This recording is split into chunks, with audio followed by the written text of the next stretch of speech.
pleasure to join you today. I actually just drove up from the Berkshires, where I've spent the last 3 days enjoying the leaves, even with some rather heavy rains yesterday.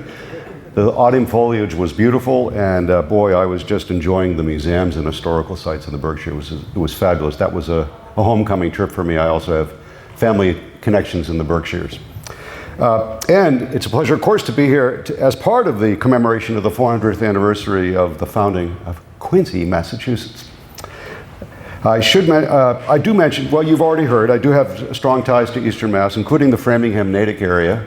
Yes, my parents are both from Boston, but I was raised in the Framingham-Natick area, and I still have family not far away, or historically I've had family not far away in Scituate, and I still have family in Dedham. So I certainly know this area, and I was actually living in a triple-decker in Dorchester just before moving to the Pacific Northwest.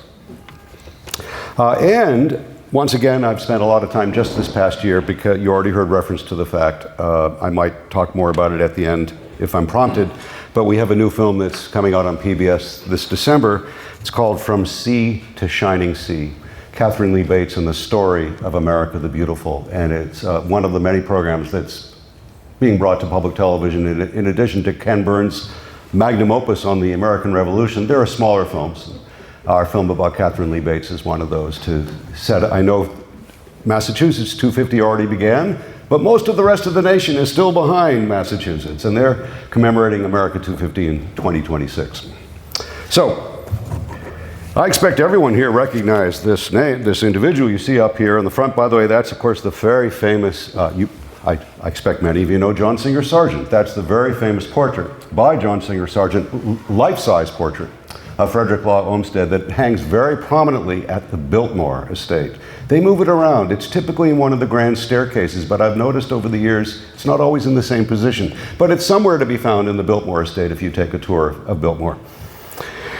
My plan is this: I will review Olmsted's life and career, then we will explore the Olmsted legacy across North America, including Olmsted Sr., but also the two sons, you know, that were very active. Then we'll spend a little bit more time focusing on the Olmsted landscape. I'll actually do a visual tour across the United States. Then I'll drill down in this area, basically from Providence to the North Shore, including places not far from here. Allow me to introduce the man of the hour, Frederick Law Olmsted. Here is a colorful description of the man by his friend George Templeton Strong, a well-known public figure and diarist of the day. He is an extraordinary fellow. Talent and energy the most rare.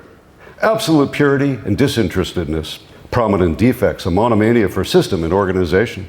He works like a dog all day, sits up nearly all night, doesn't go home to his family for 5 days together, works with steady, feverish intensity until 4 in the morning, and breakfasts on strong coffee and pickles.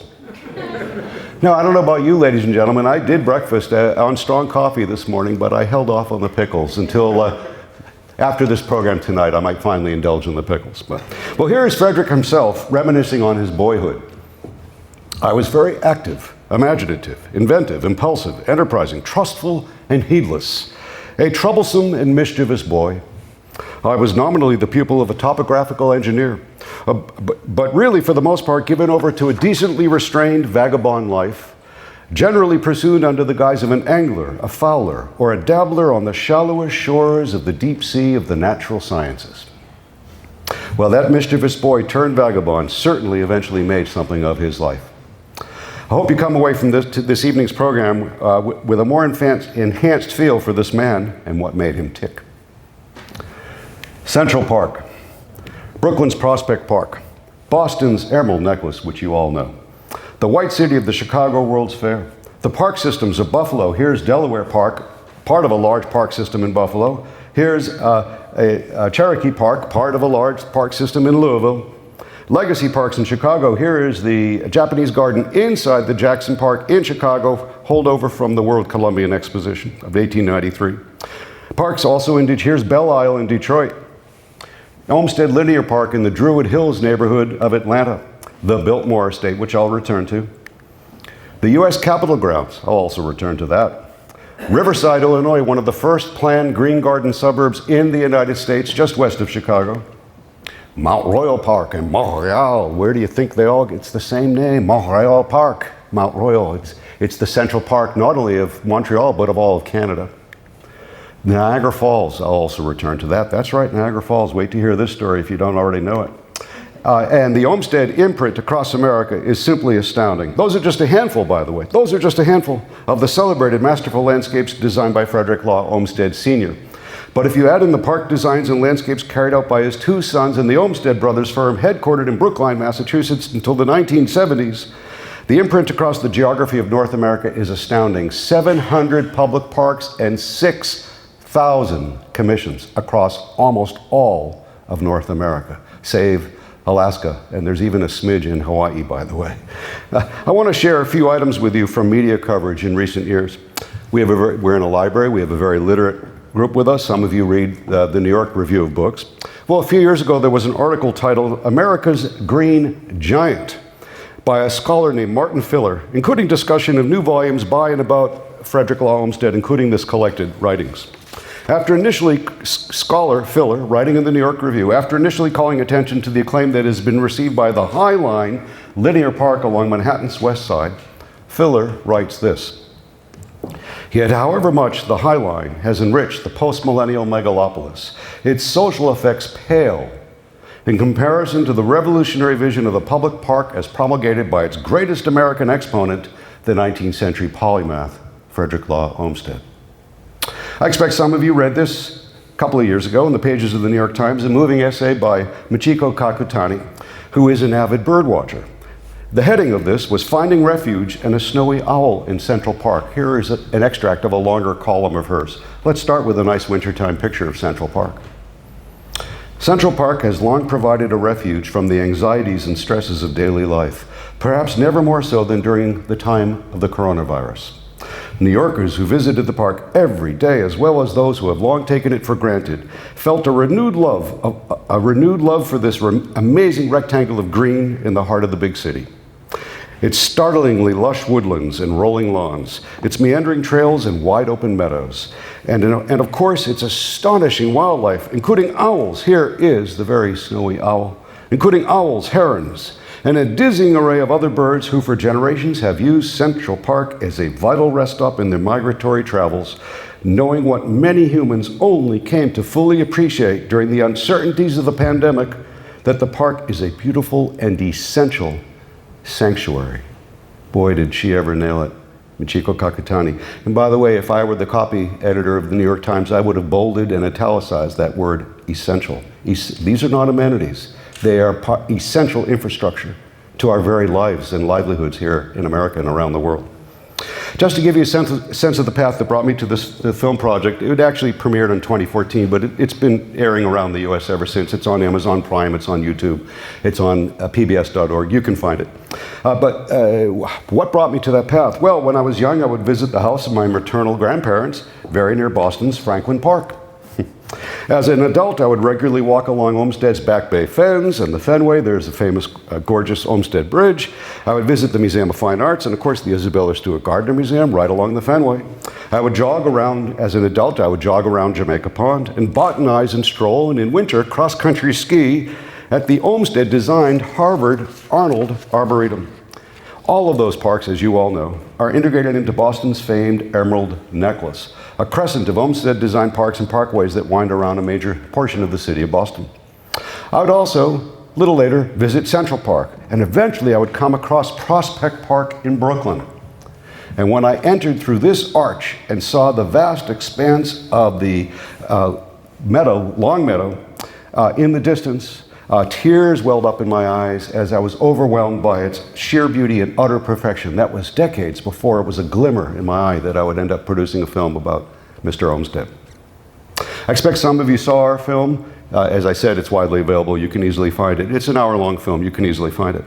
But I learned shortly after moving to Portland, Oregon, some 30 years ago, that the entire park system there was master planned by another Olmsted, the stepson, John Charles.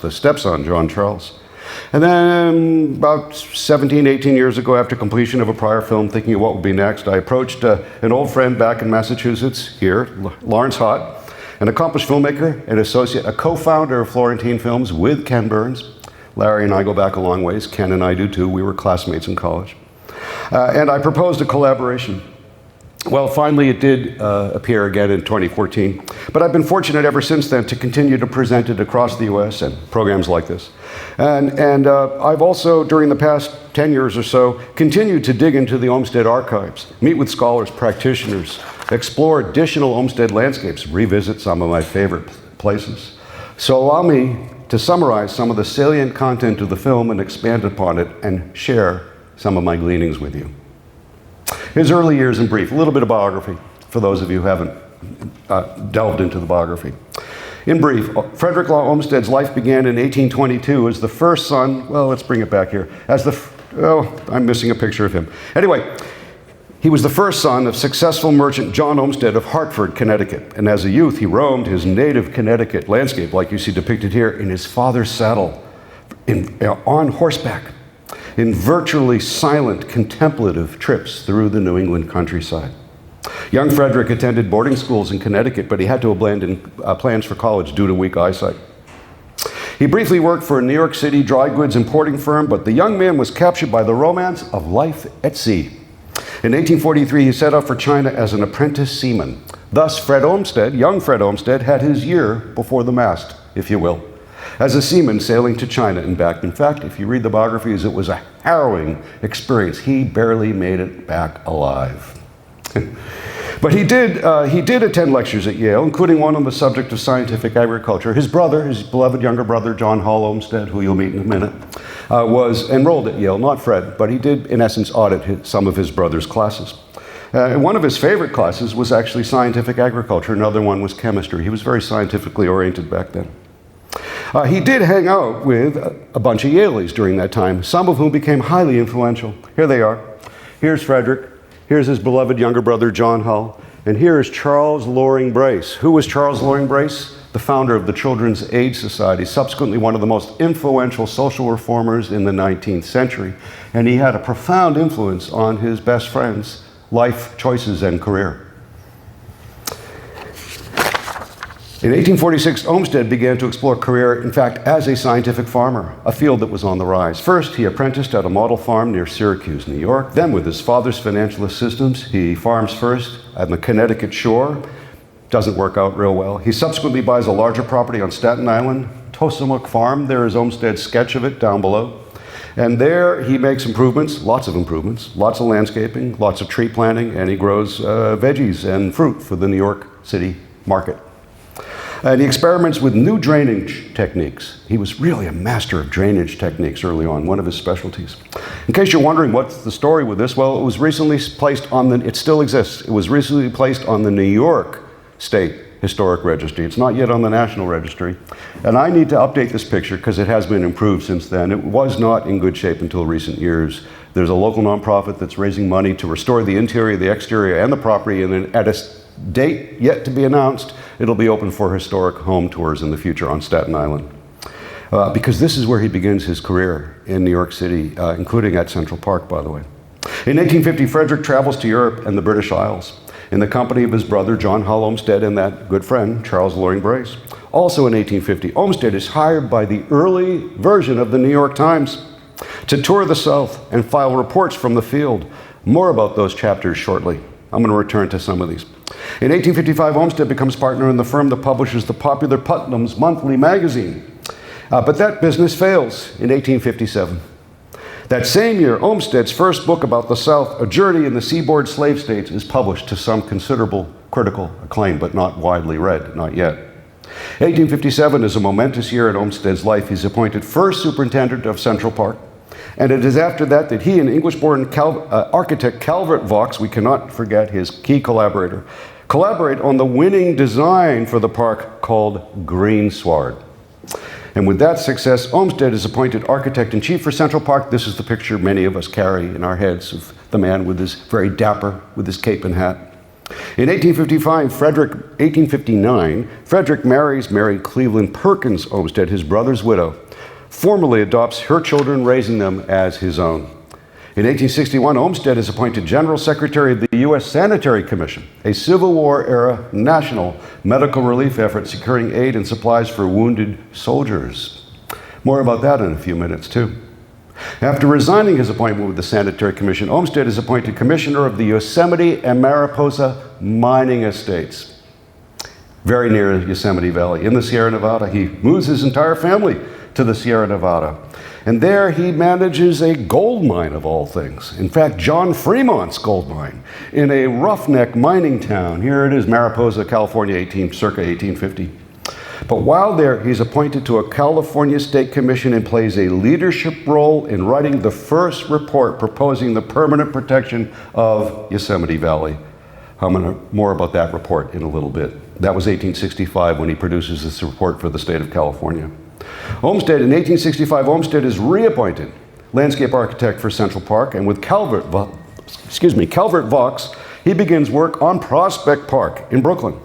And on Broadway in Manhattan, Olmsted and Vaux opened the first office of landscape architecture practice in the U.S., thus launching a unique career. Now, over the course of his life, Olmsted experienced considerable family tragedy, early deaths of mother, brother, and children, and his own near death in a terrible carriage accident that left him, he nearly died, and left him maimed for life, and was plagued by a lifelong struggle with dark depression. And facing these and a host of other physical ailments towards the end of his career, fighting infirmities and utter exhaustion, he was still designing the landscape for the 1893 World Columbian Exposition in Chicago and the grounds of the Biltmore Estate, and supervising the creation of these, his final masterpieces, as was detailed so nicely in the popular book, The Devil in the White City by Erik Larson. I expect a book that some of you have read. And then, after a few years of waning physical and mental health, he tragically lost his mind. Olmsted passed away in 1903 at the McLean Asylum on the outskirts of Boston, today's Belmont actually, an institution the very grounds of which he had designed. What a story, what a life. Now let's review certain aspects of that career. Perhaps we should say careers, plural, right? His manifold roles of scientific farmer, social reformer, capable administrator, writer, editor, and literary publisher, landscape designer, and last and certainly not least, master park builder. Frederick Law Olmsted was first and foremost a social reformer. He described himself as such. His career was central to the social reform movement of the U.S. during the second half of the 19th century. He was a philosopher of democracy. He read widely and deeply and wrote thoughtfully about this subject and manifested it in his philosophy of park design and in his actual park creations. Here's a couple of quotes from FLO, as we sometimes call him, I'll share with you. But while I share those words, I'm going to put up here's Sheep Meadow, Central Park, reopening coming out of COVID in spring 2021. Yes, the park was open, but Sheep Meadow was closed. But here it is, a beautiful shot of Sheep Meadow in Central Park. I'm quoting from Frederick Law Olmsted. "It is one great purpose of the park to supply to hundreds of thousands of tired workers who have no opportunity to spend their summers in the country inexpensively what a month or two in the White Mountains or the Adirondacks is at great cost to those in easier circumstances. In Central Park, you will find all classes largely represented with a common purpose, each individual adding by his mere presence to the pleasure of all others, all helping to the greater happiness of each. You often see vast numbers of persons brought closely together, rich and poor, young and old." As one of our commentators in our film, historian Keith Morgan said, Olmsted intensely believed in democracy and the park as a site for the enactment of democracy. In fact, one could argue that Central Park was Olmsted's response to what he witnessed in the South and prior to the Civil War and during the Civil War, and that this great northern park would be a counterpoint, a welcoming, democratic space where anyone could gather, regardless of origin or background, or skin color, of course, and that the park itself would point a way to the future for the nation post-Civil War. A third space, if any of you have come across that term in contemporary literature, a third space where people can gather in a nonpartisan fashion to be together as a community, as a civic society. Public libraries are very much a part of that. Public libraries, parks, community centers, etc. Churches in their own unique way. Though he strayed away from describing himself as such, he was indeed an artist. As is stated by historian Sarah Cedar Miller in our film, Central Park was the most important piece of American art in the 19th century. In fact, she says it's the most important piece of American art, period. I tend to quibble with her. I like to just, let's say 19th century, Sarah. Don't take it too far. But anyway, it was clearly the most monumental in scale. Author and Olmsted expert Elizabeth Barlow Rogers had this to say about Central Park in our film. Quote, "It is a triumph of 19th century engineering, a symphonic sequence of beautiful spaces." A symphonic sequence of beautiful spaces. There is something musical to his parks as well as artsy, if you will. In fact, this is how I like to capture it. With the Hudson River School painters, by the way, I was just here in the Connecticut River Valley. I attended college a few miles north of here. I lived in a farmhouse very close to here. This is the view. Some of you have seen this. Thomas Cole is considered the founder of the Hudson River School, if you will, and we often see this as representative. That's the Oxbow in the Connecticut River. The full title is After a Thunderstorm, and it's taken from the summit of Mount Holyoke. And you can roughly have that experience today if you go up there. There is an artist in the landscape, which is interesting, often hidden. But here is Thomas Cole himself painting his own landscape. That's the Oxbow of the Connecticut River. So what the Hudson River School painters were doing with pigment and brush in 2 dimensions on canvas, Olmsted, early on in his collaboration with British architect Calvert Vaux, was drawing, painting, and sculpting the landscapes of our great cities while working not in 2 dimensions, not in 3 dimensions, but in 4 dimensions. What's the 4th dimension they were working with, anyone? I think I'm seeing someone, time, thank you. They were working in time. That's the 4th dimension. To quote Olmsted himself, "I have all my life been considering distant effects and always sacrificing immediate success and applause to that of the future. In laying out Central Park, we determined to think of no results to be realized in less than 40 years. By the way, if you read him extensively, you visit his masterworks, his vision was 100 or 200 years into the future. That's how visionary he was. He could imagine what things would look like 100 or 200 years into the future. Now, in fact, I don't have time to do a deep dive into landscape design theory or landscape history today. Let me simply say that as a landscape designer, Olmsted was influenced by those who came before him in England and here, of course, on this side of the pond. Practitioners of garden design, also deep thinkers in the realm of art and art theory and aesthetics, such as John Ruskin. But also, in particular, I would mention the great English landscape designers, Capability Brown, and Humphrey Repton. I would add 1 or 2 more, including Joseph Paxton. But also in the States, we have to give a nod to Andrew Jackson Downing, who was so influential in mid-19th century America. In fact, one of the leading architects of the day, certainly for residences, especially those in the Hudson River Valley, but also as a early generation landscape architect. In fact, if he hadn't died prematurely at a relatively young age in the worst steamboat accident in the history of the Hudson River, he would have likely have been appointed the landscape architect for Central Park. But his tragic death opened up a window for Mr. Olmsted to enter the picture. Now, what I want to offer a shorthand for characteristic art and landscapes of the day, including Hudson River School paintings, certainly, and also landscape design. Now, the sublime comes into one often hears about the sublime. What was the sublime back then for Europeans? It was the Alps or the Schaffhausen, the Rhines at Schaffhausen on the border between Germany and Switzerland. In the States, what was the sublime? A trip to the White Mountains or the Adirondacks or Niagara Falls. Well, you can't recreate the sublime in the middle of a city. That's kind of hard to do, but you can certainly recreate the pastoral and the picturesque, which are the 2 elements that are always at play in all of the Olmsted masterwork. So rather than describe it to you in words, I'm going to just show you in pictures. Here's the pastoral. There's the sheep meadow in Central Park. What is it? Large, sunlit meadow, fringed with trees, where people can gather and congregate, right? 1/3 of a mile from there, not even, you find the ramble, curvilinear paths, dense woodlands, water feature, natural or man-made. And of course, no surprise, it's the birding hotspot for Central Park to this day. And in all of Olmsted's masterworks and his sons and those that emulated him, who followed all the way until middle of the 20th century anyway, you find the transition from picturesque to pastoral and picturesque and back again, an ever-changing sequence of landscape rooms, as they're called, in landscape gardening, landscape architecture practice. So that's key. As builder of Central Park, here's another thing. As builder of Central Park, Olmsted successfully managed thousands of men in one of the largest construction projects to that point of time in America. During the Civil War, as director of the U.S. Sanitary Commission, the forerunner to the Red Cross, Olmsted perfected his management skills while heading up a huge supply medical relief and field hospital outfit that included managing a veritable flotilla of hospital ships from the Chesapeake to the Mississippi. From the Chesapeake to the Mississippi, here's the interior of a USSC hospital ship on the Mississippi.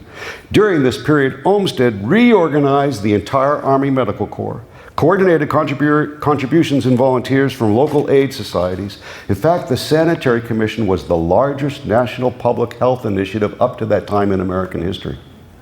And sanitary fairs were held in the major cities of the North. Here is one, in Philadelphia. And Catherine Prescott Warmley, the women leaders of the day, many of whom were social reformers and leaders of their time. Catherine Prescott Warmley was one. She was a nurse who worked alongside Olmsted in the field, and the two of them were right there tending to the wounded in the aftermath of the battles of Antietam and Gettysburg, at the height of battle in the Civil War. There's the USSC field hospital operation at Gettysburg, 1863. That's right, he had that kind of experience too. So, what about his early writings? He published a travelogue and reflective series of essays in the volume called Walks and Talks of an American Farmer in England. There's the original on the left. You too can buy the copy that you see depicted on the right. It's still in print, still popular to this day. And it was at that point, particularly while exploring the English countryside, that Olmsted was working out what overarching landscape design concepts he thought best to apply to American soil, and by doing so to enhance the public park experience for everyone, not just the wealthy elite as they were up until that point in time. In fact, Olmsted was particularly inspired by England's very first public park, Birkenhead Park, just across the water from Liverpool, designed by Joseph Paxton. There is a design, and here is some artwork of Birkenhead Park, and Olmsted admitted that he liberally borrowed his favorite design elements of Birkenhead Park and placed them, along with Calvert Vaux, into the winning greensward plan for Central Park. He loved Birkenhead. He thought it was near perfect, but he borrowed and Americanized and changed and adapted. On another front, the literary republic, if you will, he wrote 3 volumes about his journeys in the South, the Plains, Kansas, and frontier Texas. Had a lasting impact. They're still in print. You can buy them separately or all together. The one about the South was re-edited by Olmsted, reprinted as The Cotton Kingdom. It remains in print. I encourage picking up this version with an introduction by Arthur Schlesinger Jr. He even produced a map of the Cotton Kingdom to go along with the book. His journalistic career started when he was hired by the early iteration of the New York Daily Times. He's considered one of the founding journalists of the New York Times. And he was hired as a roaming correspondent in what seemed to be a foreign land to Northerners, the antebellum South. When the first book was published in England, it had a huge impact on intelligentsia. This is documented. And it helped sway British public opinion away from supporting the Confederacy. In the build-up to the Civil War, British public opinion was leaning towards supporting the Confederacy. Olmsted's a book about comparing the economics of slave labor in the South to free labor in the North, which was the heart of the book, had a huge impact on British intelligentsia, and it's proven that it helped sway British public opinion away from supporting the Confederacy towards supporting the Union side at the outset of the Civil War. Not only that, it was cited by none other than this man himself, Charles Darwin, as influential in his grappling with the concept of race as he was preparing The Origin of Species for publication. And let's see, do I have a picture for you here? Oh, I don't. Well, and it also had an influence on the young Malcolm X in prison, reading the entire prison library, feeding his mind, maturing in his political thought in his younger years. Olmsted's book about slavery, about the economics of slavery, The Cotton Kingdom. And Olmsted, in addition to his stint as publisher and co-editor of Putnam's Monthly, he co-founded and edited The Nation magazine in its early years. Co-founded it and edited it. Hard to say that. And that's the longest standing publication of liberal opinion in America to this day. I don't know if anyone's here reads The Nation anymore. Olmsted, during this brief period in his career as a literary publisher, Olmsted befriended and published some of the most prominent writers and intellects of the day. All of them I think you'll recognize. Ralph Waldo, talking upper left, counterclockwise, Ralph Waldo Emerson, Harriet Beecher Stowe, Herman Melville, and Henry David Thoreau. He knew them, he influenced them, they influenced him, he befriended, edited, and published them during his brief career as a literary publisher. That's right. Well, in addition to that, you could add in the Hudson River School painters, quite a few of them, including his distant cousin from Hartford, Connecticut, none other than Frederick Edwin Church, famous for this huge, oversized landscape in Niagara Falls. So he was part of their circle as well. He was part of the world of the social reformers of the day, especially New Yorkers. It was a veritable who's who of America that he was a part of. Well, you get the point. And I've taken to calling him in more recent years one of the leading influencers of the day. He really, truly was. And you'll even, I think, come to that realization by the time we get to the end. By the way, what about his colleague, briefly, Calvert Vaux? Here they are together. In our film, we did try to give some credit to Calvert Vaux. I'll be returning to the local architect later at the end of this program, but initially it was Calvert Vaux. He brought Olmsted into the actual design of Prospect Park. Sometimes the poor Vaux, the sometimes neglected, lesser-known partner, at least to the general public, but he was a great architect in his own right, yet a man whose time seems to have passed over. We forget about Vaux as the key initial partner. We all give attention to Olmsted. It's important to understand the origins of the public park movement in America at this time. In the highly polluted cities of the 19th century, trees, shrubs, and lawns and parks served as the lungs of the city, creating refuges of fresh air. Park advocates argued that parks provided refined imitations of nature, claiming that exposure to them would improve people's character, regardless of their socioeconomic status. Architect and landscape designer Andrew Jackson Downing wrote this in 1848. This is from Andrew Jackson Downing, Olmsted's predecessor here in America.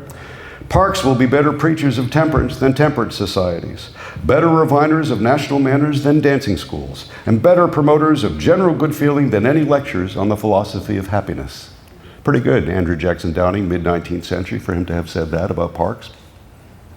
Well, sentiments like that reflected the influence of the Romantics on the New World's attitudes towards nature. What had once been seen as something separate from humans, to be conquered and feared, of course, became something humans were a part of that they could turn to for restoration. Downing and Olmsted toured European gardens, and they brought ideas back to the US, further emphasizing the beneficial relationship between humans and nature and democratizing the public park experience. Before Central Park in New York, the only place for New Yorkers to recreate were the bucolic paths of Brooklyn's Greenwood Cemetery, still there today, still as beautiful as ever, by the way.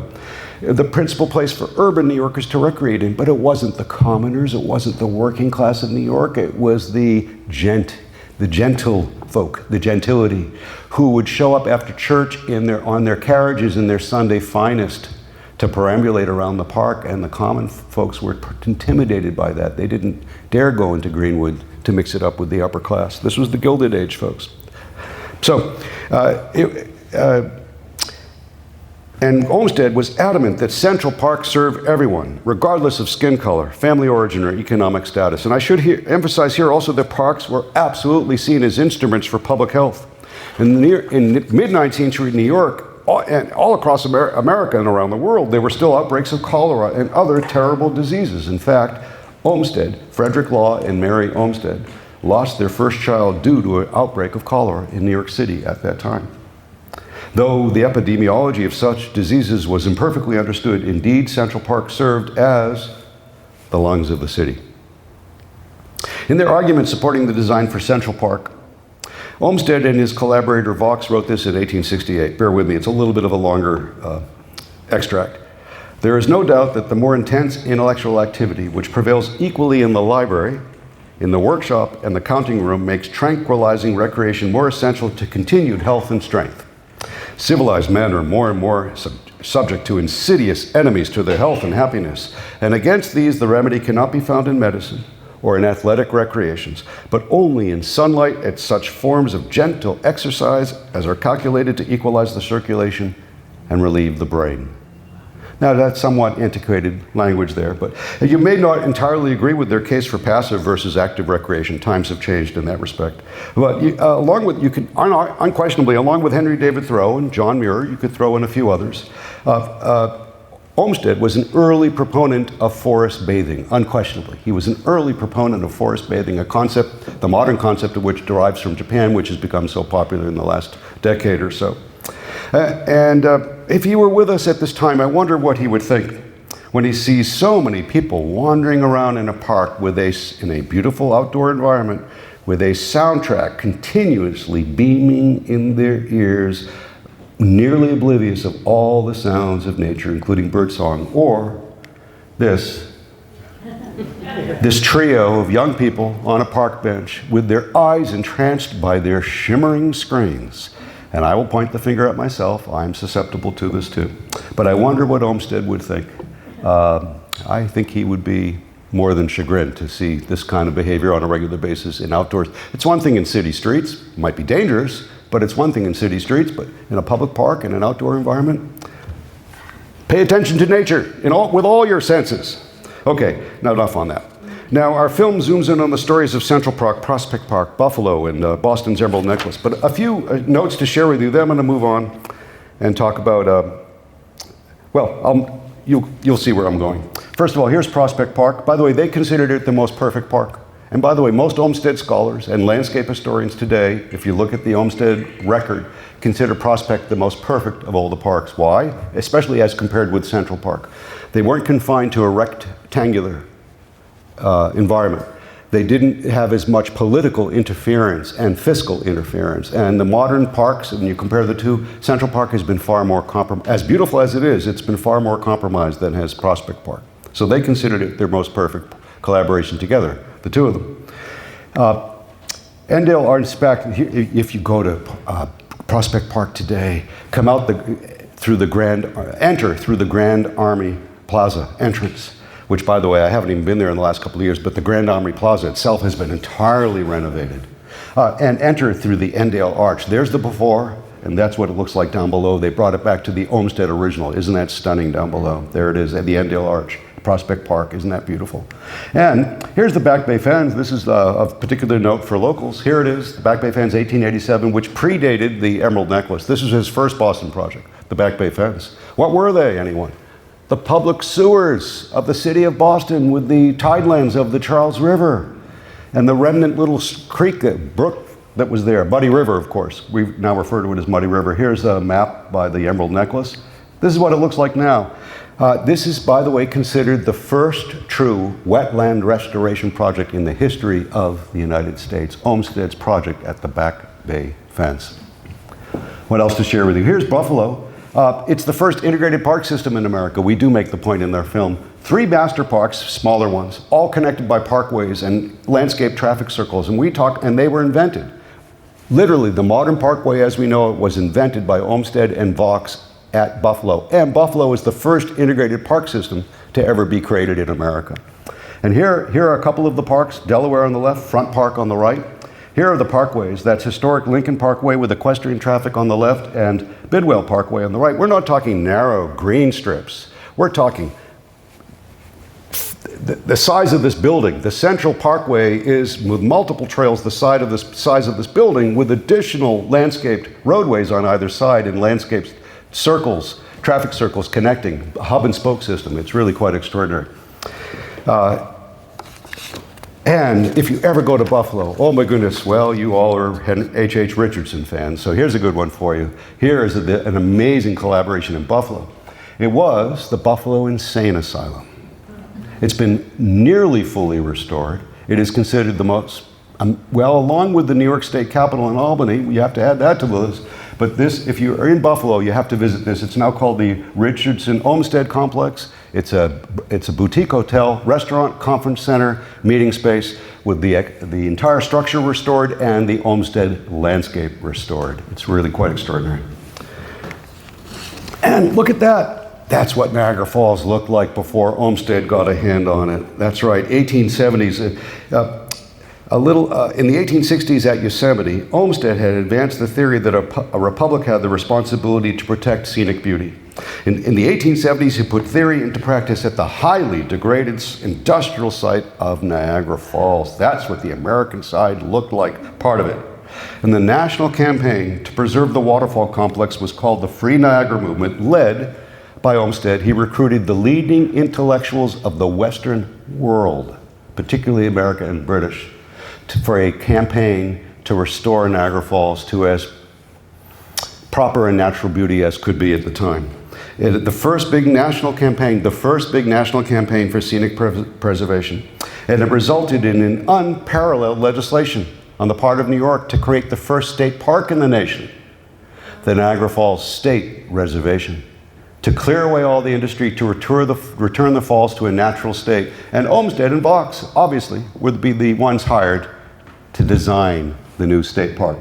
Their pride and jewel was, you can't use laser pointers on flat screen TVs, it just absorbs the light. But that's Goat Island.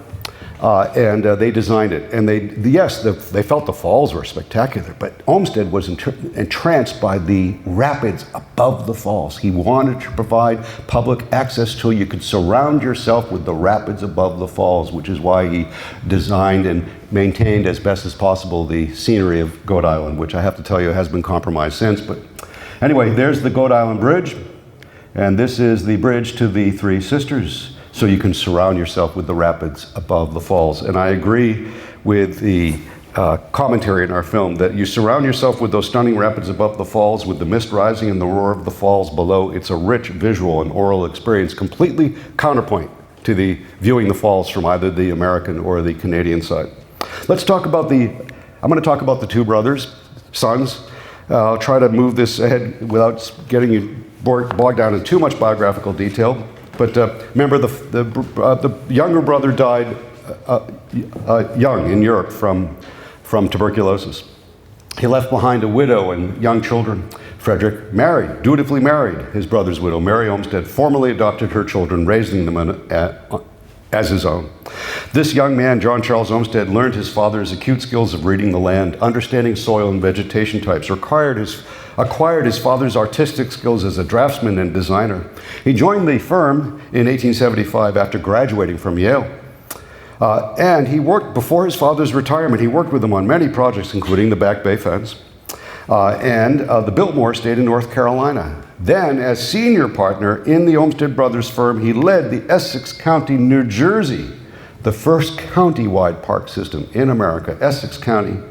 Also Atlanta, Louisville, and Chicago park system projects. By the way, that's downtown Newark. Did you know that downtown Newark has one of the most beautiful parks of its kind in the Northeast? That's Branch Brook Park. It's huge.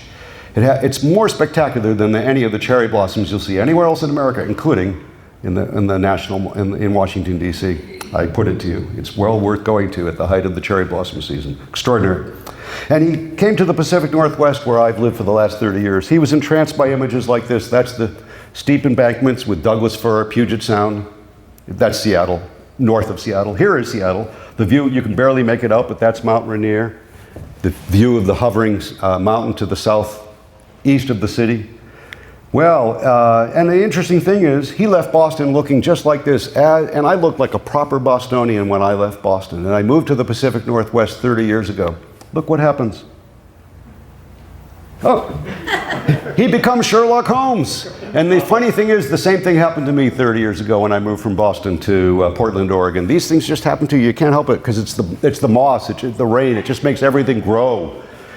Anyway, so I'm being silly. I apologize. John Charles Olmsted, like father, like son. The father did the World Columbian Exposition, 1893 Chicago, and the son did the Lewis and Clark Centennial Exposition of 1905 that put Portland on the national map. I'm afraid it's on the national map now for other reasons, but you don't want me to talk about that. And he did the same thing in Seattle with the AYP Exposition of 1909. That's what the locals call it, the Alaska Yukon Pacific Exposition. But notice the view shed. I hope some of you know the term view shed. This is Rainier Way, then the Drumheller Fountain, and this is Mount Rainier. It's exaggerated in this artwork. That's the major World's Fair of Seattle. Well, like most World Fairs, it's a folly. Most of the buildings will come down, but not quite everything. Here is the modern campus of UW. This is the centerpiece of the modern campus of the University of Washington. Drumheller Fountain, Rainier Vista, and in the distance, because this is an accurate photograph, not artwork, is Mount Rainier. It's all a holdover from the AYP, John Charles Olmsted's design for the AYP exposition of 1909. And like father, like son, it's the most extensive park system of its kind in the Pacific Northwest. 35 parks, most of which are still there, still preserved, connected by a certain number of parkways that are still there in Seattle. It's extraordinary. Just a few pictures. Here's Volunteer Park. I like vintage post note cards. There's Volunteer Park. There's Green Lake Park today. Here's the Washington Park Arboretum, all in Seattle, all magnificent. And this is where I live, in Portland. This is the most characteristic Olmsted Park in Portland, which also has an Olmsted Park system, John Charles Olmsted. This is famous Laurelhurst Park in the Laurelhurst neighborhood. He also told Portlanders, the city fathers of Portland, early 20th century, you have this vast tract of land just northwest overlooking the city. It might even include old growth Douglas fir. Don't allow it to be developed. Protect it. Forest Park. There it is today overlooking the city of Portland. It does have in-holdings, but it's the largest urban forest reserve in the United States, standing at 5,200 acres. And it's riddled with trails. Here's but one, the Wildwood Trail with a beautiful new bridge across the creek that flows year-round. I'm going to introduce the second son, the more well-known son, Frederick Law Olmsted Jr., by actually introducing the City Beautiful movement. Because the City Beautiful movement was launched with the World Columbian Exposition of 1893, more typically known, of course, as the White City. The whole idea here was, the elder Olmsted, the father, had further developed his ideas for planning a comprehensive system of parks, shaping the land to create spaces that seemed natural, but in fact had been designed to achieve a particular effect. He believed cities could be improved through the application of the principles of landscape architecture. In a democracy, Olmsted argued the health of the republic relied on the civic health of the voting population, and that public parks in and of themselves could enhance the civic strength of the community. So what would become the launch of the City Beautiful movement was 1893. The director of that World's Fair was architect, I have a couple of slides missing. Architect Daniel Burnham was the director of that fair. Let's go ahead. Well, Lake Park, by the way, Milwaukee is considered one of the classic City Beautiful park of the era. And it's an entire Olmsted park system in the city of Milwaukee, Wisconsin, by the way. And here is building the City Beautiful movement. But the idea behind this was that the White City would be a exemplar of what architects, all the leading architects of the day, literally, quite literally, including H.H. Richardson's mentor, one of his mentors at least, Sullivan. They came together with Frederick Law Olmsted to create this beautiful White City. Olmsted, of course, did the masterful landscaping. And it would contrast with the many chaotic and disorderly urban areas at the time, including slums just a few miles away in Chicago, by the way. The White City was a stage set. It was a folly, a utopian fantasy, as all World's Fairs are. They have always been and still are. I don't think we've had one in quite a long time now. It did set something in motion, though, including what would become known as the McMillan Plan for Washington. I'm sorry, I have slides out of order. So here's Daniel Burnham, who also became involved with the McMillan Plan in Washington, D.C. But here we go. My slides are catching up with me. I apologize, folks. Just slightly out of order. Here's the White City, the Chicago World's Fair, again, a beautiful black and white with the famous statues. And the wonderful Venetian waterways where they actually had genuine Venetian gondolas, and they had electric, that's right, electric. Olmsted insisted electric launches. Back then, electric launches operating. He didn't want noisy motorized vessels. And here's the McMillan Plan for Washington, D.C. that was set in motion to basically further enhance to create Washington, D.C. as a work of civic art and build upon Pierre Charles L'Enfant's original plan for the city. And it was Frederick Law Olmsted Jr. who was hired to manage the McMillan Plan, the Fine Arts Committee for Washington, D.C. He was brought into the family practice, and he worked on projects all across America. From his earliest years, he was aware of his father's fervent desire to have him carry on both the family name and profession. And from early on, the father insisted that the son become far better educated in botany and horticulture, as the father felt inadequately trained in those subject areas. And he insisted that both of his sons, in particular Junior, become far better professionally educated in those arenas.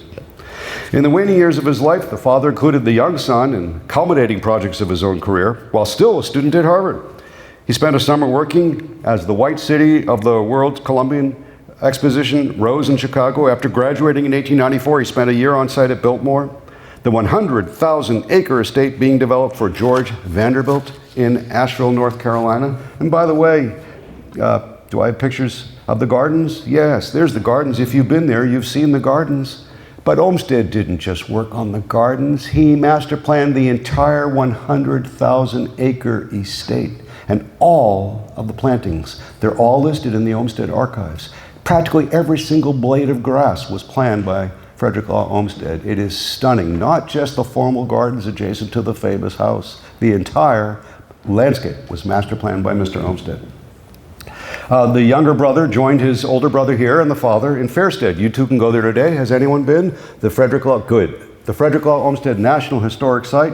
Fortunately closed as we speak, as you all know, but as those of you have been, you know there are archives there, there are the original drafting rooms, there are the plans, there are exhibits, there are films, there's a restored garden. You too can take National Park Ranger-led tours when it reopens.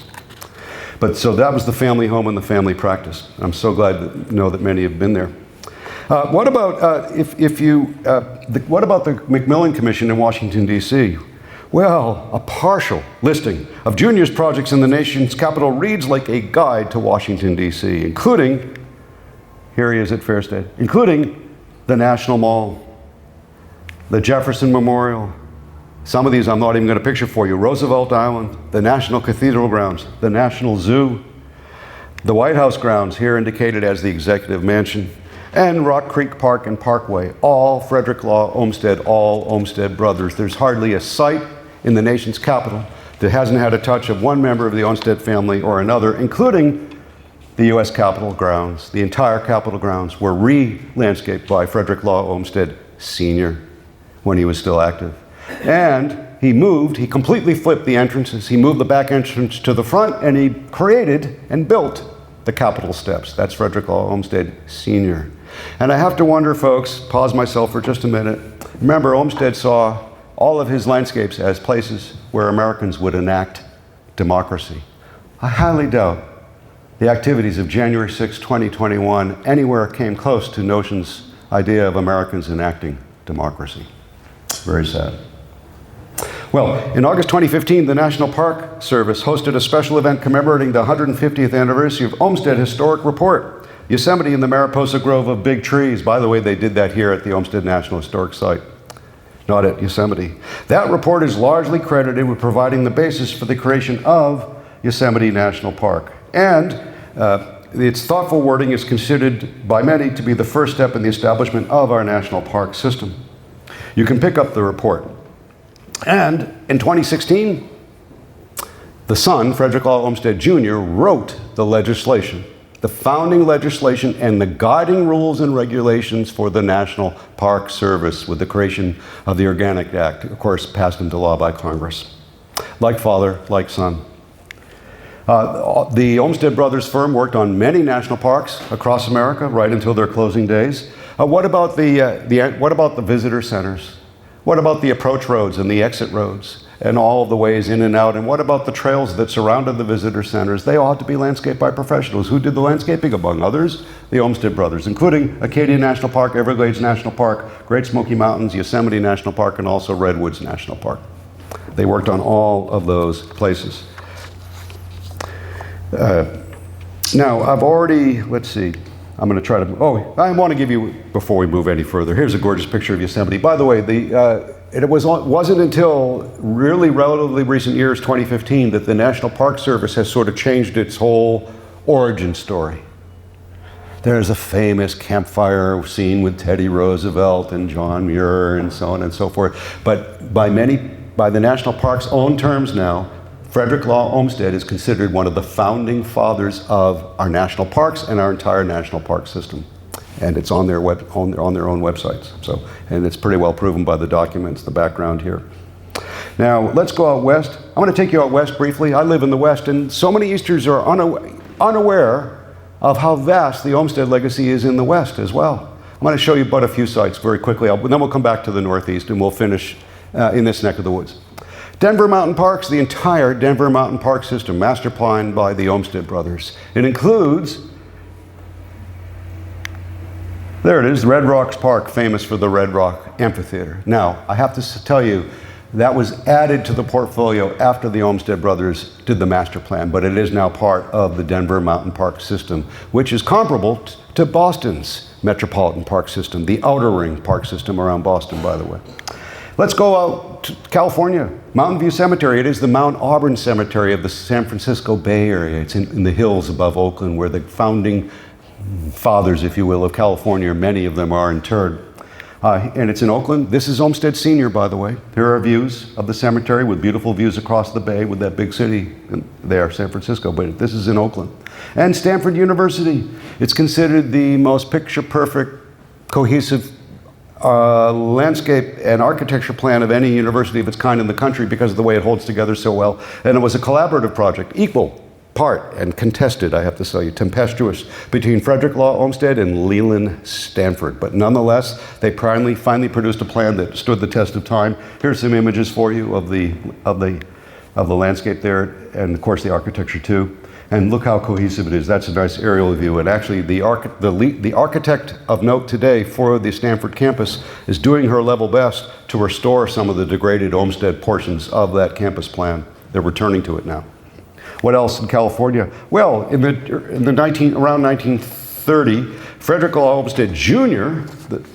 came back, and the leaders of the day in the San Francisco Bay Area, Berkeley, Oakland, said, hey, we have hills up there. Don't you think they deserve to be protected? What do you think? We should create a park system. He said, yes, let me design it for you. He did. It's now the East Bay Regional Park District. Here's the historic one, Tilden Regional Park, but there are so many others that have been added. That's Franklin Ridge. Here it is now, it's 65, it has grown. It's a portfolio of 65 parks that covers the entire East Bay. And it was originally master planned by Frederick Law Olmsted Jr., and he did the same thing for the state parks. 125 state parks for California that the Olmsted brothers master planned twice over. And in Olmsted Jr.'s report to the state of California, he said, hey, we've already protected we already have a national park for the redwoods further north. But what about the ones that are in the Santa Cruz Mountains? Don't they deserve to be protected? Let's create several new state parks to protect those mature trees. They did so, part of the Olmsted Master Plan. Unfortunately, many of them have been damaged in recent years by those terrible firestorms that swept through the Santa Cruz Mountains. And he said, you have a huge desert over there, and it flowers in the spring.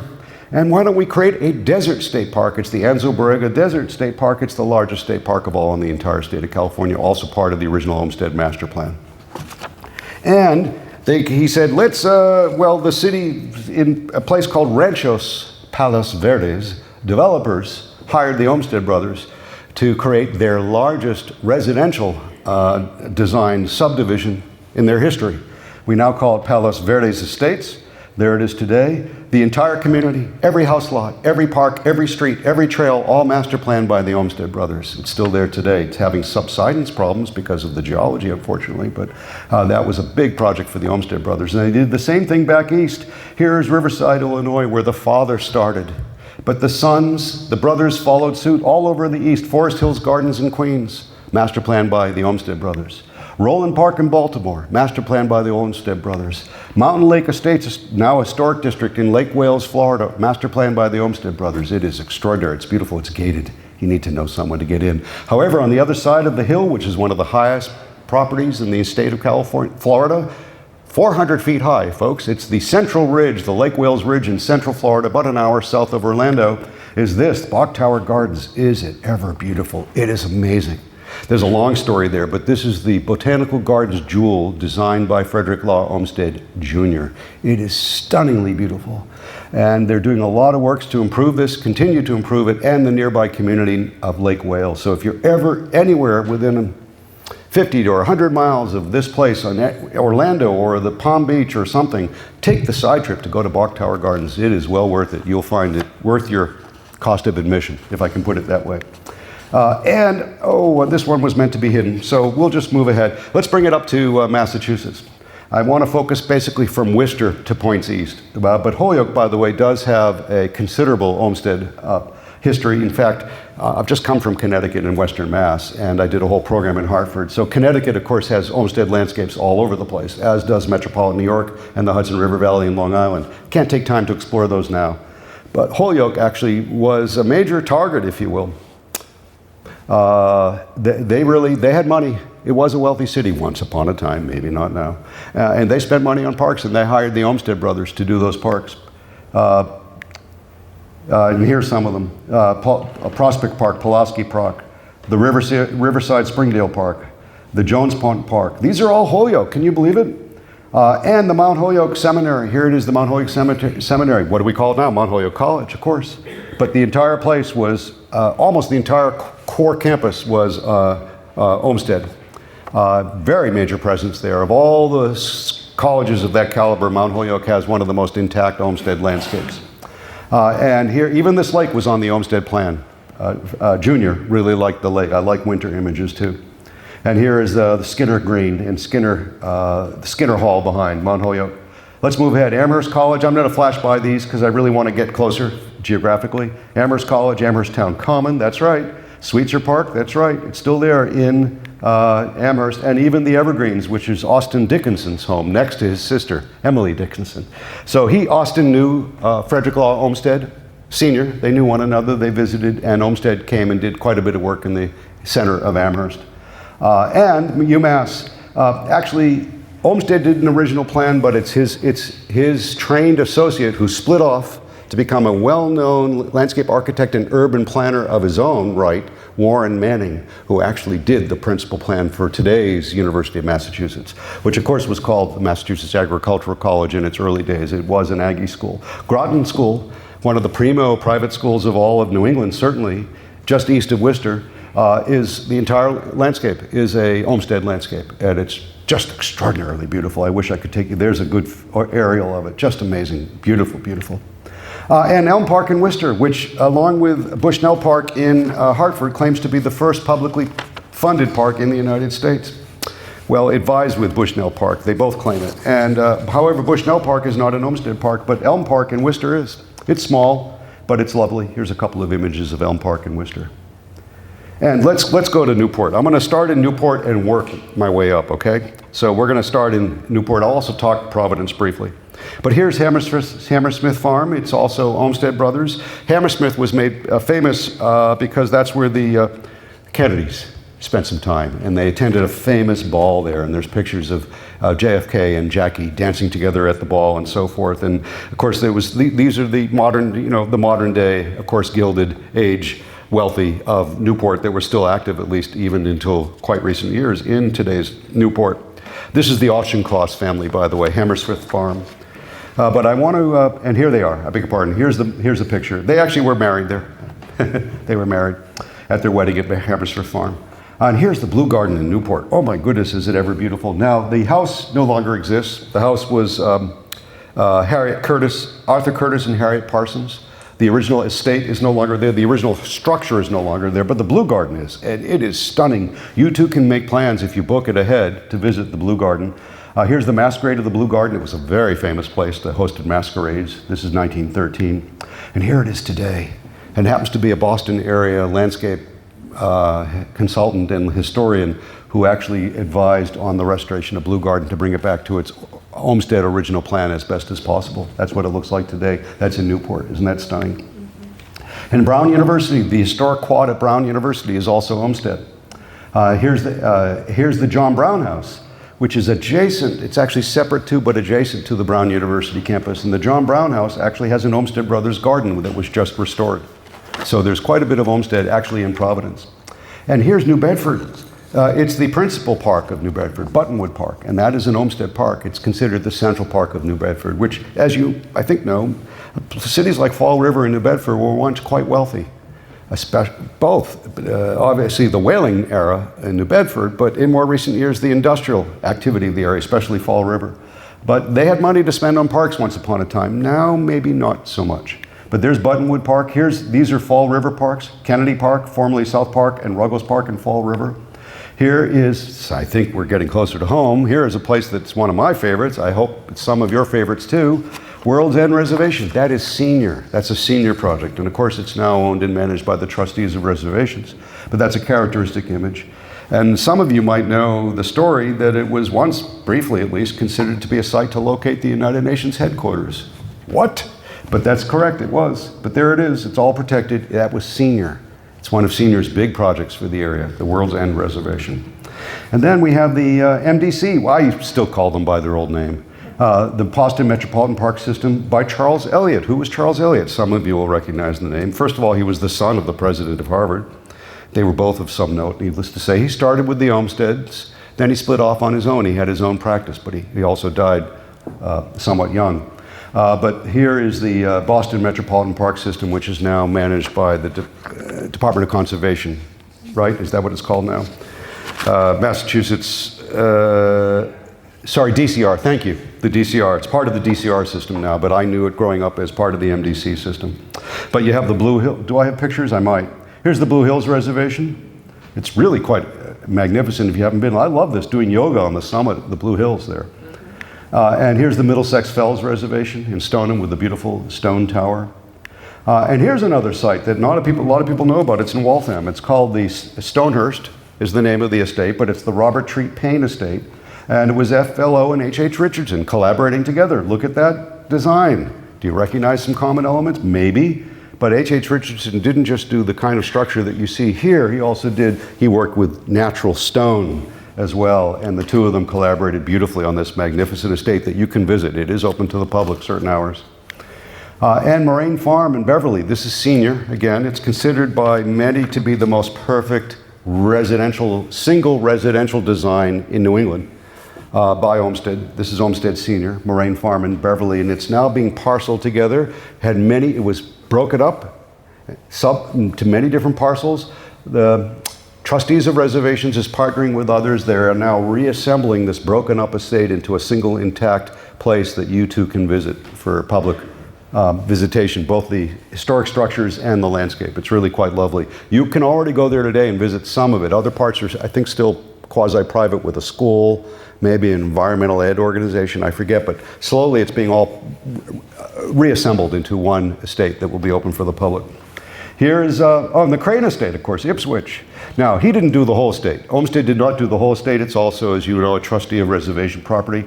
But he did this. This is Olmsted Jr. He did the Rose Garden and the Italian Garden, which are on the slopes behind the Crane estate, heading down towards the beach, towards the cliff structure down below. But that's Olmsted there, Olmsted Brothers, Frederick Olmsted Jr.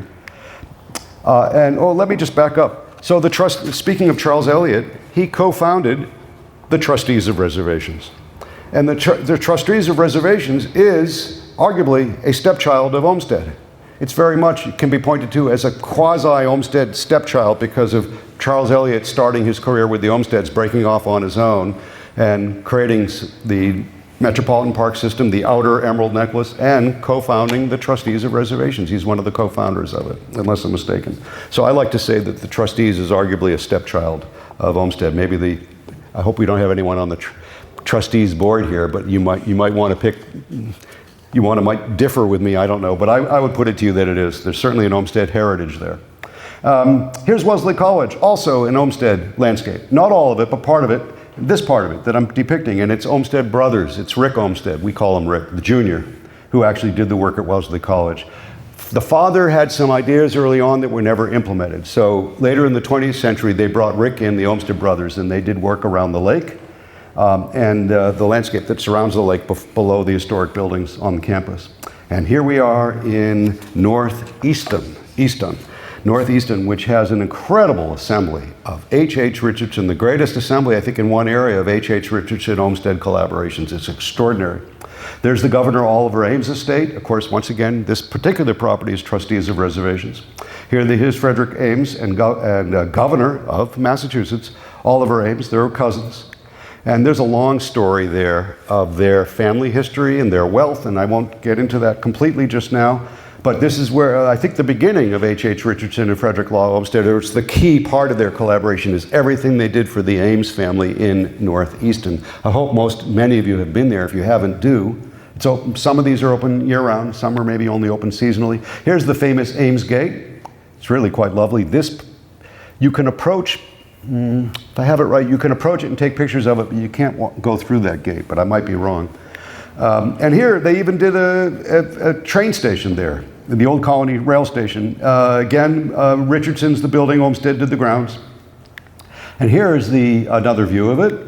And here is Oak Ames Hall, which is magnificent. It might remind you of this building. It's up on a rocky ledge. It is gorgeous. It is striking. They do have public events there in the Oak Ames Hall in Northeastern. It's in the center of Northeastern, and there, this might even remind you more of this place. That's the Ames Free Library. It's smaller. Well, yeah, I think the dimensions are somewhat smaller than this extraordinary structure.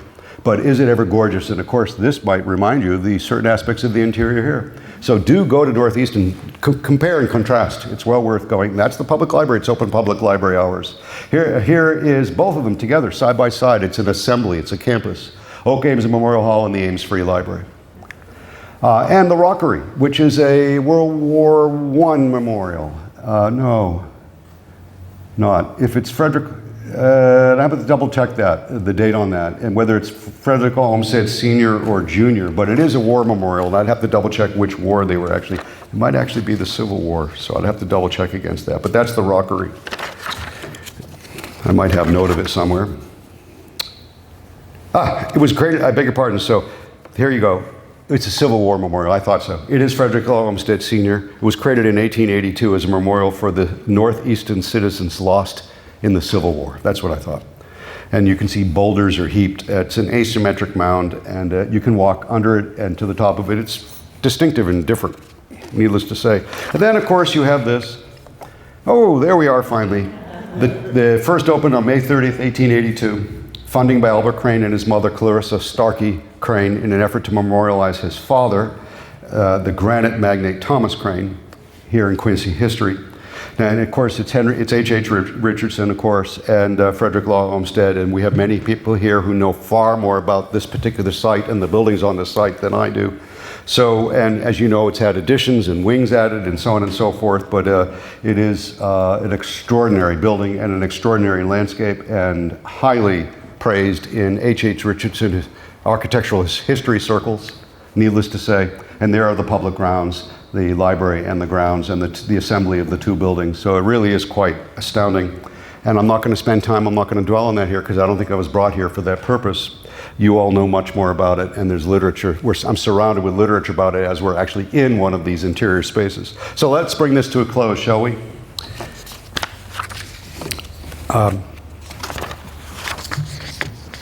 Okay, I have one more picture of the interior. Interior pictures too, I beg your pardon. Here we are. Now, I want to end with this, and this pertains to coming out of COVID and Olmsted's belief in the democracy of parks. But I want to leave you with these thoughts. And I like this picture. It's Olmsted set within an Olmsted, within a landscape architecture plan. This is by Boston-based Olmsted Park historian Betsy Sher Gross, who just passed away recently, and her funeral service was quite recently. And she says this towards the end of our film. These parks are being used by the widest variety of people you could possibly imagine. They're using spaces he created with absolute abandon and reverence and joy. And landscape architect Faye Harwell had this to say upon reflecting upon her childhood experiences in Central Park. Sometimes we don't even know that we've been experiencing an Olmsted Park. If you think of those tiny little experiences multiplied over all those thousands of parks, this is really a huge, huge impact on human experience in America. Two closing thoughts. Daniel Burnham, the impresario, the big-egoed impresario behind the World's Columbian Exposition, the driving force. When the World's Fair was set to open in 1893, there was a dinner with all the artists and architects gathered. They were there to laud Burnham for his efforts. Olmsted was absent, by the way, at this dinner. And Burnham pivoted and deflected the applause away from him towards Mr. Olmsted, and this is what he had to say about his collaborator.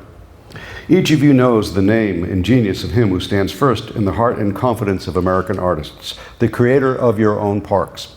He it is who has been our best advisor and constant mentor, Frederick Law Olmsted.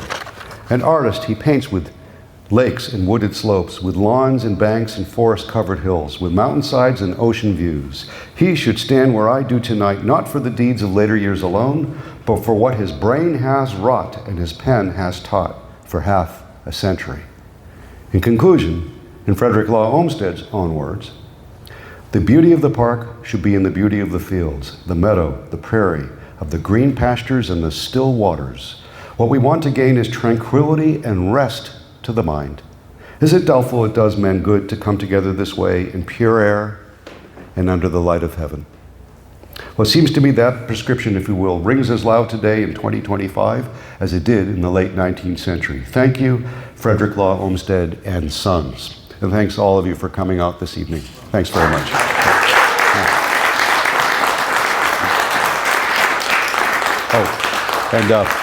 And once again, another view of that famous John Singer Sargent portrait of Frederick Law Olmsted at Biltmore. And this is from the Boston Globe, by the way. I love this one. Isn't that delightful? Yeah. That's from the Boston pages of the Boston Globe. I came across it. I think the Globe printed this one maybe 20 years ago or something, but I came across it. There he is, Mr. Nature himself.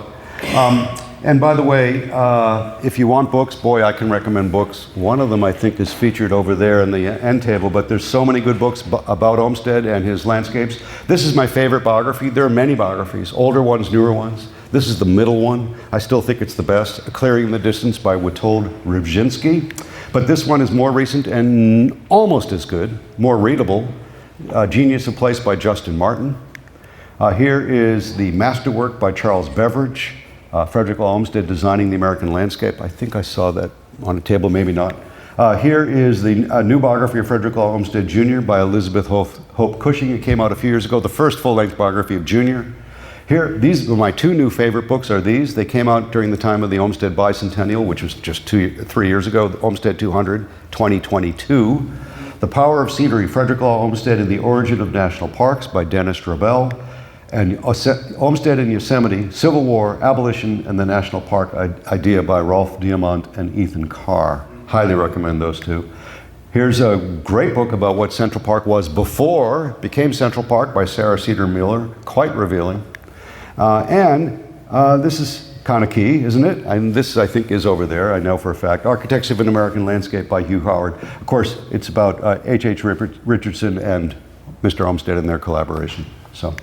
The film you can easily find, just Google it. And if you want to reach me, that's how you can reach me. But the film you can easily find if you haven't seen it, again, Amazon Prime, pbs.org, and YouTube. Just make sure you enter the full title, Frederick Law Olmsted, Designing America. Because there's another film that came out within about 6 months of then, which was also about Olmsted, which also, it wasn't meant to air on PBS, but it did air on PBS. So they were two competing, comparable projects. Ours was just slightly better, but the other one is excellent too. You can also find the other one. And our new film, if it's of any interest to you, it should be, maybe GBH will be airing it in December. You know how public television does pledge break films for fundraisers, and boy, does public television need our funding now, right? So our film is being released as a pledge break fundraiser in December of this year and again in 2026. It's a short film. It'll only occupy an hour of television time with them interrupting to raise money. And it's, again, called From Sea to Shining Sea, Catherine Lee Bates and the Story of America the Beautiful. And we have some surprises for you in there. What was the inspiration for her lyrics? The original poem she wrote called America. And what is the meaning, the real meaning of those stanzas that most Americans are not paying attention to when they sing it? It's quite eye-opening. And she led quite a life. But enough on that. You didn't come here to hear me talk about our new film. You came here to hear me talk about Mr. Olmsted. Questions? I'm sure there's burning questions, if I haven't exhausted you. Yes? It's not a question, but I'd like to say thank you very much. I have enjoyed this thoroughly. I thought I knew everything there was to know about Olmsted, but now you've enlightened me to so much more. There's so much more that I can go and say. So I say thank you very much, and I appreciate your coming. Thank you very much. I appreciate it. Thank you. I know that was heartfelt, and I very much appreciate it. And I think we have aren't you on staff at the National Historic Site? No? We've met. No, silver hair in the back, on the corner. Haven't we met? I'm not sure. Okay, I'm not sure either. You're not on staff with the National Park Service, the National Historic Site? I feel like we've met somewhere, and I thought maybe you were one of the staffers at the National Historic Site here, incognito, sort of. Just making sure I'm keeping my toes to the. Anyway, anyone else? Comments? I welcome comments too. Comments, questions? Yeah, hi. I think I remember in the Devil in the Live City, is there a part where Olmsted is traveling back and forth by train? Correct. Does he have a terrible problem with his teeth? Correct. Yes, and that's what I remember. Depression, headaches, and severe dental pain. Going back and forth while working simultaneously on the White City and the Biltmore, his two final masterpieces. And then a couple of years after that, he began to lose his marbles. But he was still with it mentally at that point, struggling physically. Correct. Yeah. Great book still to this day. It's a great read. Anyone else? Yeah. Yes. Hi. Yeah. Are there any current park projects that you know of that kind of follow Olmsted's similar philosophy? I love that question. I don't get it often enough, and there are many actually. But one of I could cite several, but you know, one of my favorites.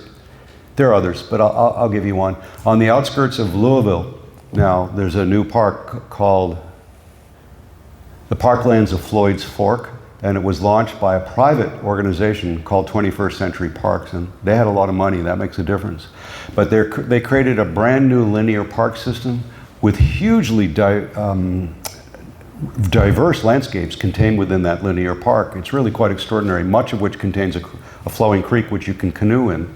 Wooded areas, prairies, visitor centers, environmental ed centers for children, playgrounds. Contemporary landscape architects recreated meadows using meadow planting techniques that contemporary landscape architects use that we didn't see so much back in the day. But if you go to there, it was entirely, remember, Louisville has an entire Olmsted park system, and it really is one of the best in the country. Truly, it's extraordinary. And the creators, the founder, the man with the money behind it, who happened to be the former president of Humana Health Systems. Anyway, in his retirement, this was his brainchild. And his son, who already had a PhD in history, went back to the Yale School of Forestry so he could come back and actually build this park and manage it. And I think he's still the top guy there. And if you go to their website, it was entirely inspired by Olmsted aesthetics. They wanted to build a new park system on the outskirts of Louisville that was Olmstedian in design philosophy and aesthetics, and they did, and it's quite extraordinary. So that one, very clearly, you know, it's self-evident. There are other various ones across the country that I think have some aspect of that, but that one is outstanding because it was by design. They were modeling themselves. 21st century reinterpretation of Olmsted, using modern techniques and materials in a way that were not available, of course, to any of the Olmsteds back in their day. It's a good question. I like it when I get that one. Anyone else? Well, anyways, hey everyone, it's been a pleasure. Do seek out the film. And Olmsted, keep in mind, no matter where you go, and I sometimes like to say this, from Victoria, BC to Miami, Florida, from Montreal to San Diego, from Marquette, Michigan to New Orleans, there are Olmsted landscapes in all of those places and in between. The big blank areas are the plains states and the desert Southwest. Not so much. But in pretty much all, certainly east of the Mississippi, including big time in the Midwest and all the Great Lakes cities, and of course big time throughout New England and metropolitan New York, but pretty much all over. And by the way, many of the Aggie schools, that's a surprise. You could look at their history of working on university and college landscapes across America. It's quite extraordinary, and they loved Aggie schools. So there's quite a few Aggie schools, including even the University of Mississippi, for instance, which have Olmsted overlays to their landscape. And many other private and public colleges and universities across the country, actually. It's really quite extraordinary how much they did in that world, too. So they were all over the place. That's 700 public parks and 6,000 commissions. So anyway, thanks for coming tonight. It's been a real pleasure and an honor to be here, everyone. Thank you.